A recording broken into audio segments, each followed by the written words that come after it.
வணக்கங்க. இன்னைக்கு பால் சர்பத் எப்படி பண்ணுறதுன்னு சொல்லி தர போகிறேன். வாங்க வீடியோக்குள்ளே போகலாம். இது பால் வந்து ஒரு 200 ml வந்து பால் தண்ணி விடாமல் காய்ச்சி எடுத்து வச்சுருக்கேங்க. அது வந்து சில்லும் பண்ணி வச்சுருக்கேன் நான். சக்கரை தேவையான அளவு. அப்புறம் அந்த நாகப்பழம்னு சொல்லுவாங்கள்ல, ஜாமுன் ஃப்ரூட்டுன்னு ஏதோ இந்த மாதிரி தான் இருக்கும் அது. இது வந்து என்னென்னா நல்லா வாஷ் பண்ணிவிட்டு கட் பண்ணி வச்சுருக்கேன். அப்புறம் வந்து இந்த பாதாம் பீஸுன்னு சொல்லுவாங்க பாருங்கள், இந்த மாதிரி இருக்கும். நாட்டு மருந்து கடை, சூப்பர் மார்க்கெட்ஸ் எல்லாத்துலேயுமே கிடைக்கும். அதை வந்து ஊற வச்சுருக்கேன். முந்தின ஒரு 5-6 ஹவர் ஊற வச்சா பஞ்சு மாதிரி இந்த மாதிரி வந்துடும். அப்புறம் வந்து சப்ஜா சீட்ஸ்ன்னு சொல்லி இதுவும் நாட்டு மருந்து கடை, இது சூப்பர் மார்க்கெட்ஸ் எல்லாம் கிடைக்கும், பார்த்தாலே தெரியும்.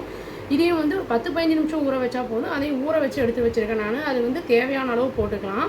நான் வந்து இது ஒரு 2-3 போட்டேன். அந்த சப்ஜா சீட்ஸை வந்து சும்மா ஒரு 1/4 டீஸ்பூன் தான் நான் போட்டேன். எவ்வளோ வந்திருக்கு பாருங்கள். வேணும்னா இனியும் நிறைய போட்டுக்கலாம். வாங்க எப்படி செய்கிறதுன்னு பார்க்கலாம். இப்போது இந்த ஜாமுன் இருக்குது இல்லைங்களா, இதை வந்து கொஞ்சமாக பால் போட்டு நல்லா அரைச்சிடலாம். இது வந்து சுகருக்கு ரொம்ப நல்லதுங்க. நம்ம வந்து துவர்ப்பு தன்மை இருக்கும். இதை வந்து நம்மளே வந்து சும்மா அப்படியே சாப்பிட்லாம், சுகர் இருக்கிறவங்க. இப்போ இது வந்து சப்போஸ் வந்து குழந்தைங்களுக்கெல்லாம் கொடுக்குறோன்னா இந்த மாதிரி பண்ணி கொடுத்தா விரும்பி சாப்பிடுவாங்க. இப்போ நல்லா அரைச்சிட்டேன் பாருங்கள். இதை வந்து நம்ம ரொம்ப வந்து சாப்பிட்டோன்னா தொண்டை அடைக்கும். சுகர் பேஷண்ட் சாப்பிட்லாம், குழந்தைங்களுக்கு இந்த மாதிரி கொடுக்கலாம். இப்போ அடுத்து என்ன பண்ணலான்னு பார்க்கலாங்க. இப்போ ஒரு பாத்திரத்தில் போட்டு அதுக்கப்புறமா பாலை மிக்ஸ் பண்ணி கிளாஸில் போட்டு குடிக்கலாங்க.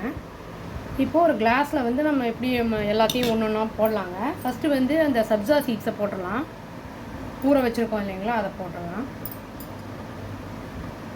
அடுத்து இந்த பாதாம் பீசின்னு இருக்கு இல்லைங்களா, அதையும் போட்டுடலாம். சுகர் போட்டுடலாம். அடுத்தது வேணுங்கிறது போட்டுக்கலாங்க. சுகரு அப்படியே பிடிக்கணும்னா அப்படியே கூட குடிச்சிக்கலாம் நம்ம. அவ்வளோதாங்க, டேஸ்டியான ஹெல்த்தியான பால் சர்பத் ரெடி ஆகிடுச்சு. இது வந்து நம்மளுக்கு சிறப்பாக கூட கிடைக்குது இந்த நாகப்பழத்தோடது. பட் ஃப்ரெஷ்ஷாக குடித்தா இனியும் நல்லா டேஸ்ட் நல்லாயிருக்கும். ட்ரை பண்ணி பார்த்துட்டு எப்படி இருக்குன்னு சொல்லுங்கள். இது ரெஃப்ரிஜரேட் பண்ணி சாப்பிட்டா இனியும் ரொம்ப நல்லாயிருக்கும். ஃபில்லிங்கான ஒரு ரெசிபி இது. நல்லா வயிறு ஃபுல்லாகும். Thank you. Please do like, share and subscribe our channel and click the all option and tap the bell icon. Thank you.